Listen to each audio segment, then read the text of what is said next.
Hello dear friends, किसी भी exam की तैयारी कर रहे हो, बहुत ही ज़्यादा घबराहट है, टेंशन है, किस टाइप के क्वेश्चंस आपके एग्ज़ाम में आने वाले हैं, क्या क्वेश्चंस आएंगे, कैसे क्वेश्चंस पूछे जाएंगे, ऐसे सवाल आपके मन में बहुत सारे आ रहे होंगे। तो नमस्कार दोस्तों, स्वागत है आप सभी का अपना प्यारा सा यूट्यूब चैनल पर। आज की इस वीडियो में हम बात करने वाले हैं इंपॉर्टेंट क्वेश्चंस। यदि आप एनटीपीसी या ग्रुप डी किसी भी एग्ज़ाम की तैयारी कर रहे हैं तो वेरी इंपॉर्टेंट वीडियो है आपके लिए। इस वीडियो को देखना बिल्कुल मत भूलिएगा, क्योंकि सारे ओल्डेस्ट यानी कि selective questions, previous year questions हम आपके लिए लेकर आए हैं। चलिए आते हैं अपने क्वेश्चन पे। क्वेश्चन नंबर फर्स्ट स्क्रीन के सामने है। क्वेश्चन फर्स्ट कह रहा है, सबसे पहला और सबसे पुराना अंतर सरकारी संगठन कौन सा है? Which is the first and oldest intergovernmental organisation? आपका राइट आंसर है ऑप्शन ए, यानी कि central commission for navigation on the Rhine, जो पहला और सबसे पुराना अंतर सरकारी संगठन है। नेक्स्ट क्वेश्चन है आपका, हमारे शरीर में प्रोटीन की कमी के कारण कौन सा रोग होता है? देखिए, सबसे पहले हम बात करते हैं प्रोटीन की खोज किसने की थी। तो आपको बताना है बर्जीनियस एक साइंटिस्ट थे जिन्होंने प्रोटीन की खोज की थी। ठीक है, जिन्होंने प्रोटीन की खोज की थी। और सबसे ज़्यादा प्रोटीन किस में पाया जाता है? तो सभी को पता होना चाहिए कि सोयाबीन की दाल में सबसे ज़्यादा प्रोटीन पाई जाती है। ठीक है, वैसे दाल में सभी में प्रोटीन पाई जाती है, लेकिन सोयाबीन की दाल में सबसे ज़्यादा प्रोटीन पाई जाती है। और कौन सा रोग होता है अगर आपसे पूछा जाए तो आपको बताना है, यहाँ पर इसका राइट आंसर है ऑप्शन ए। चलिए नेक्स्ट क्वेश्चन पे आते हैं। नेक्स्ट क्वेश्चन आपका क्या कह रहा है? कंप्यूटर में सीपीयू के 3 घटक होते हैं, हम सभी को पता है। सबसे पहले हम बात करते हैं यहाँ पर कंप्यूटर की। देखिए, कंप्यूटर का खोज किसने किया था? तो चार्ल्स बैबेज ने कंप्यूटर की खोज की थी। और कंप्यूटर का दिमाग किसे कहा जाता है? सीपीयू को कहा जाता है, जिसका फुल फॉर्म होता है सेंट्रल प्रोसेसिंग यूनिट। अब यहाँ पर पूछा गया है कि सीपीयू के 3 घटक कौन कौन से होते हैं, तो आपको बताना है ऑप्शन सी, यानी कि कंट्रोल यूनिट और ALU, यानी कि ALU इसके 3 घटक होते हैं, जिसे कंट्रोल यूनिट कहा जाता है, यानी कि कंट्रोल यूनिट ALU कहा जाता है। ठीक है, चलिए नेक्स्ट पे आते हैं। नेक्स्ट क्वेश्चन है, भारतीय संविधान का कौन सा संशोधन मौलिक अधिकार के रूप में संपत्ति के अधिकार के उन्मूलन से संबंधित है? तो आपका राइट आंसर है ऑप्शन बी, यानी कि 44वां संशोधन। ठीक है, चलिए आइए नेक्स्ट क्वेश्चन। नेक्स्ट क्वेश्चन है आपका, माइक्रोफोन रूपांतरित करता है, द माइक्रोफोन कन्वर्ट किसको रूपांतरित करता है? ध्वनि ऊर्जा के विद्युत ऊर्जा में। ध्वनि ऊर्जा को विद्युत ऊर्जा में रूपांतरित करता है माइक्रोफोन। नेक्स्ट क्वेश्चन, निम्नलिखित में से ओणम त्यौहार किस राज्य में मनाया जाता है? अगर हम फेस्टिवल की बात करते हैं तो ओणम त्यौहार की बात करते हैं तो केरल में ओणम फेस्टिवल सेलिब्रेट किया जाता है। आपका राइट आंसर ऑप्शन सी है। यदि आपको त्यौहार से संबंधित क्वेश्चंस लेने हैं तो बिल्कुल आप देख सकते हैं, आपको ज़रूर मिलेंगे, लेकिन आपको कमेंट करके बताने होंगे कि मैम हमें इससे रिलेटेड क्वेश्चन की रिक्वायरमेंट है। आपने अभी तक वीडियो को लाइक नहीं किया तो वीडियो को लाइक करना बिल्कुल मत भूलिएगा, क्योंकि आपका प्यार, आपका सपोर्ट, यही से हमें पता चलेगा कि आप कितना सपोर्ट कर रहे हैं। चलिए आइए नेक्स्ट क्वेश्चन पे आते हैं। हिंदी साहित्यकार मुंशी प्रेमचंद का मूल नाम क्या है? देखिए, यहाँ पर हम मुंशी प्रेमचंद की बात करें तो धनपत राय इन मुंशी प्रेमचंद का मूल नाम है। नेक्स्ट क्वेश्चन, निम्नलिखित में से क्या परिसंचरण तंत्र का अंग नहीं है? देखिए, परिसंचरण तंत्र जिसे बोलते हैं सर्कुलेटरी सिस्टम, ठीक है, जो हमारे बॉडी में सर्कुलेशन का काम करता है। यानी कि आप सभी को पता है परिसंचरण का मतलब ही होता है एक स्थान से दूसरे स्थान पर संचरण करना, यानी कि एक ऑर्गन से दूसरे ऑर्गन में संचरण करना। किसका संचरण होता है? तो आपको बताना है ब्लड का संचरण होता है। तो भाई ब्लड का संचरण होता है, इसमें से कौन सा अंग नहीं आता है इसमें? तो आप क्या बताएंगे कौन सा अंग नहीं आता? बड़ी आंत नहीं आता, यानी कि लार्ज इंटेस्टाइन जो होता है वो हमारे परिसंचरण तंत्र के अंग में नहीं आता है। ठीक है, अगर हम यहाँ पर बात करते हैं कि परिसंचरण तंत्र का अध्ययन किसमें किया जाता है, यानी कि परिसंचरण तंत्र तो एक क्या है? सिस्टम है, और इस सिस्टम में हम किसका अध्ययन करते हैं? तो आप क्या बताओगे भाई? ठीक है, आप क्या बताओगे? जो सर्कुलेटरी सिस्टम होता है ना, इसमें हम किस किस अंग के बारे में अध्ययन करते हैं? तो धमनी, रक्त, हृदय, ये सारे अंग जो होते हैं ये परिसंचरण तंत्र के अंतर्गत आते हैं, इन सभी का यूज होता है। ठीक है, ब्लड का अध्ययन कहाँ पे किया जाता है? तो आपको बताना है ब्लड का अध्ययन हिमेटोलॉजी में। ठीक है, हिमेटोलॉजी में हम ब्लड का अध्ययन करते हैं, या फिर सेरोलॉजी में हम ब्लड का अध्ययन करते हैं। हृदय की बात करें तो हृदय का अध्ययन कहाँ पे किया जाता है? कार्डियोलॉजी में। ठीक है, अब क्या बताओगे भाई, हृदय का अध्ययन कहाँ पे किया जाता है? तो आपको बता देना है, तो बता दीजिएगा कार्डियोलॉजी में किया जाता है हृदय का अध्ययन। ठीक है, चलिए नेक्स्ट पे आते हैं, 9 नंबर पे। हम 9 नंबर क्वेश्चन है आपका, मोपला विद्रोह किन वर्षों के बीच में हुआ था?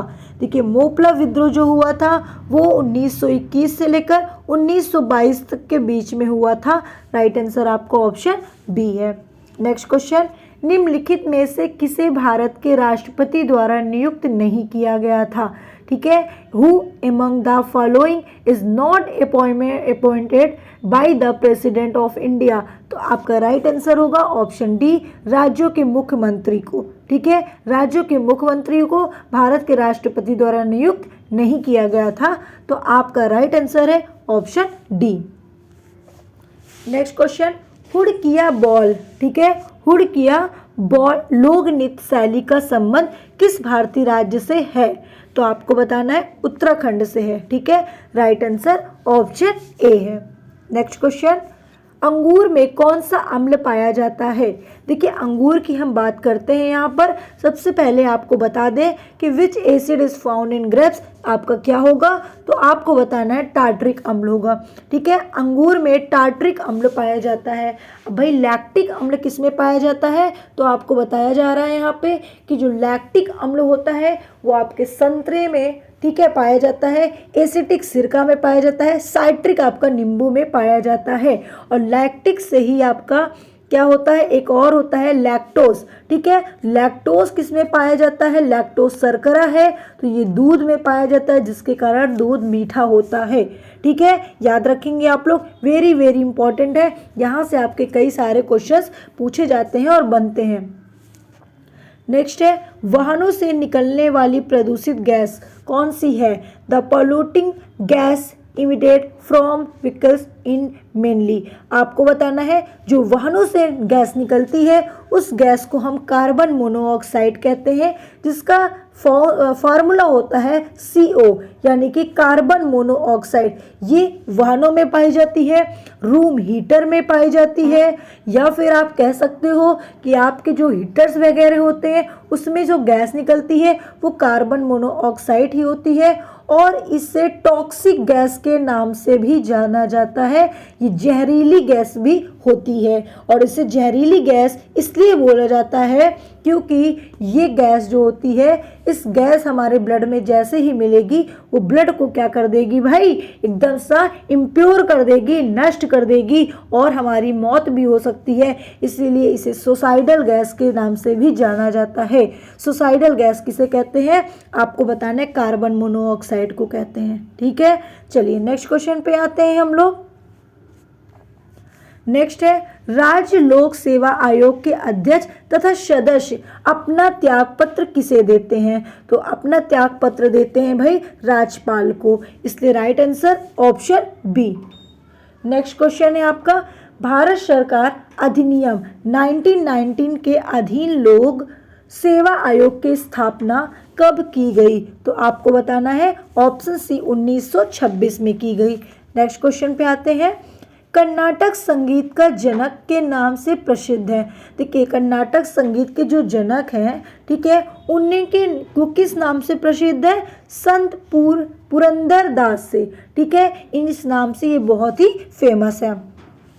नेक्स्ट क्वेश्चन, आपने अभी तक चैनल को सब्सक्राइब नहीं किया तो जल्दी से चैनल को सब्सक्राइब करके एक छोटा सा बेल आइकन का बटन दिखेगा, उसे ऑन करके जल्दी से वीडियो को लाइक कर दीजिए। भारतीय प्रशासनिक सेवा तथा भारतीय पुलिस सेवा को समाप्त करने का सिफारिश किसने की थी? तो आपको बताना है मन्नार आयोग ने। ठीक है, मन्नार आयोग ने सिफारिश को भारतीय पुलिस सेवा को समाप्त करने की सिफारिश की थी। सिविल सेवाओं का भारतीयकरण किया गया है, किसके द्वारा किया गया है? तो लॉर्ड लिटिन द्वारा किया गया है, इसलिए इसका राइट आंसर ऑप्शन बी है। नेक्स्ट क्वेश्चन, चर्चा में प्रधानमंत्री किसान मनधन योजना कब शुरू की गई थी? देखिए, मनधन योजना की अगर हम बात करते हैं तो 12 सितंबर 2019 में मनधन योजना शुरू की गई थी। नेक्स्ट क्वेश्चन, निम्नलिखित में से मानव शरीर की सबसे बड़ी ग्रंथि कौन सी है? देखिए, सबसे बड़ी ग्रंथि किसे मानी जाती है? पहले तो जान लो बी ऑप्शन, यानी कि लीवर को। और ये सबसे बड़ी ग्रंथि भी मानी जाती है और ये हमारे शरीर का ऑर्गन भी कहलाता है। ठीक है, अच्छा, उसके बाद यहाँ से भी बहुत सारे आपको क्वेश्चंस मिलेंगे देखने को। पहला क्वेश्चन आपको जो मिलेगा वो ये मिलेगा कि कौन सी ग्रंथि है? पसीना ग्रंथि है। ये कहाँ से निकलती है? तो आपके स्किन से निकलती है, इसे स्वेट ग्लैंड के नाम से जाना जाता है। ठीक है, ये आपकी मेमोरी ग्लैंड है, इसको स्तन ग्रंथ कहते हैं। ये आपके मेमोरी ग्लैंड यानी कि आपके चेस्ट के यानी कि आप कह सकते हो कि जो फीमेल्स में, ठीक है, स्तन होते हैं, वहाँ पे ये ग्लैंड प्रेजेंट होती है। ठीक है, और ग्रास नली ग्रंथियाँ, ये आपको ग्रास नली ग्रंथि आपके एजोफेगस ग्लैंड होती है।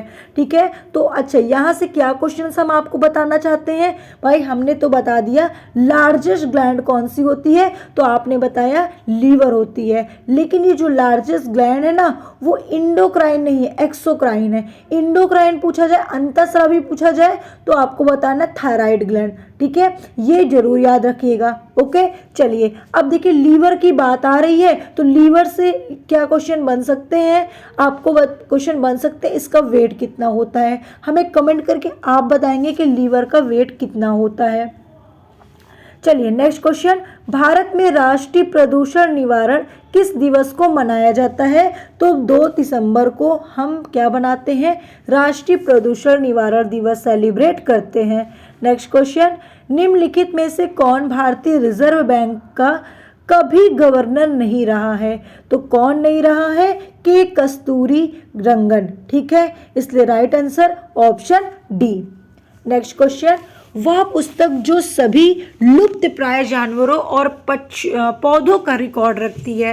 ठीक है, जो विलुप्त हो चुके हैं, जो लुप्त हो चुके हैं, उनका रिकॉर्ड कौन सी पुस्तक रखती है? तो रेड डाटा बुक रखती है, इसलिए राइट आंसर ऑप्शन डी बता दीजिए आप लोग। राइट आंसर आपका ऑप्शन डी है। नेक्स्ट क्वेश्चन, कर्नाटक स्थित मैसूर पैलेस निम्नलिखित में से किस राजवंश का आधिकारिक निवास था? आपका राइट आंसर ऑप्शन सी होगा, यानी कि वडियार। नेक्स्ट है, लाला लाजपत राय की मृत्यु ब्रिटिश सरकार के किस निर्णय का विरोध करते हुए हुई थी? Lala Lajpat Rai died while protesting against which decision of the British government? आपका right answer option D, Simon commission के द्वारा। ठीक है, चलिए next question, UN world wildlife day, ठीक है, को मनाया जाता है? तो आपको बताना 3 मार्च को मनाया जाता है UN world wildlife day. Next question, Oscar की सर्वश्रेष्ठ विदेशी भाषा श्रेणी में नामांकित होने वाली अंतिम भारतीय फिल्म कौन सी थी? तो अंतिम भारतीय फिल्म जो थी वो लगान थी। ठीक है, नेक्स्ट क्वेश्चन है आपका, पेटा इंडिया की शुरुआत कब हुई या कहाँ हुई? जल्दी से बताइए। तो पेटा इंडिया की जो शुरुआत हुई थी वो आपको बताना है 2000 में हुई थी, इसलिए राइट आंसर भी क्या होगा? ऑप्शन सी होगा। चलिए नेक्स्ट क्वेश्चन पे आते हैं, निम्नलिखित में से किसके कारण काला अजार नामक रोग होता है? काला अजार नामक रोग की बात अगर हम करें तो आपको बताना है इसका राइट आंसर ऑप्शन डी होगा, यानी कि प्रोटोजोआ के कारण काला अजार रोग होता है। ठीक है, अच्छा, कवक की बात करें तो इसकी खोज किसने की थी? माइकेली ने। ठीक है, किसने की थी? माइकेली ने कवक की खोज की थी। विषाणु की खोज किसने की थी? इवानोवस्की ने की थी। किसने की थी भाई? इवानोवस्की ने विषाणु की खोज की थी। और आपको एक चीज और याद रखना है, क्या याद रखेंगे? कौन सी विषाणु की खोज की थी? टीएमवी, जिसको टोबैको मोज़ेक वायरस कहा जाता है। और बैक्टीरिया की खोज एंटोनी वॉन लीवेनहॉक ने की थी। किसने की थी? एंटोनी वॉन लीवेनहॉक ने बैक्टीरिया की खोज की थी। ओके, अच्छा, और एक चीज ध्यान दीजिए, एक चीज ये ध्यान देना है आपको कि विषाणु का अध्ययन कहाँ किया जाता है? तो वायरोलॉजी में हम विषाणु का अध्ययन करते हैं, बैक्टीरियोलॉजी में हम जीवाणु का अध्ययन करते हैं। ठीक है, जीवाणु का अध्ययन करते हैं। और कवक का अध्ययन कहाँ पे करते हैं? तो माइकोलॉजी में हम कवक का अध्ययन करते हैं। ठीक है, माइकोलॉजी में कवक का अध्ययन करते हैं। तो याद रखिएगा सब लोग, बहुत ही इंपॉर्टेंट है। ठीक है, वेरी वेरी इंपॉर्टेंट है, याद रखिएगा। एंटोनी वॉन लीवेनहॉक ने प्रोटोजोआ की भी खोज की थी। एंटोनी वॉन लीवेनहॉक जो थे ना, आरबीसी की भी खोज की थी, प्रोटोजोआ की भी खोज की थी, स्पर्म सेल की भी खोज की थी। ठीक है, बहुत सारी चीज़ों की खोज कर दिया था इन्होंने। चलिए नेक्स्ट क्वेश्चन पे आते हैं एंड लास्ट क्वेश्चन पे आते हैं। इनमें से किस तिथि को भारतीय राष्ट्रीय प्रौद्योगिकी दिवस, national technology day of India के रूप में मनाया जाता है? तो 11 मई के रूप में मनाया जाता है। Which of these dates is celebrated as national technology day of India? 2 मई। ओके, तो आज की इस क्लास को हम यहीं पे समाप्त करते हैं। ये हुआ आपके कुछ इंपॉर्टेंट क्वेश्चंस जो हम आपके सामने लेकर आए हैं। और ऐसे क्वेश्चंस देखने के लिए चैनल को सब्सक्राइब करके, वीडियो को लाइक करके शेयर करना बिल्कुल मत भूलिएगा।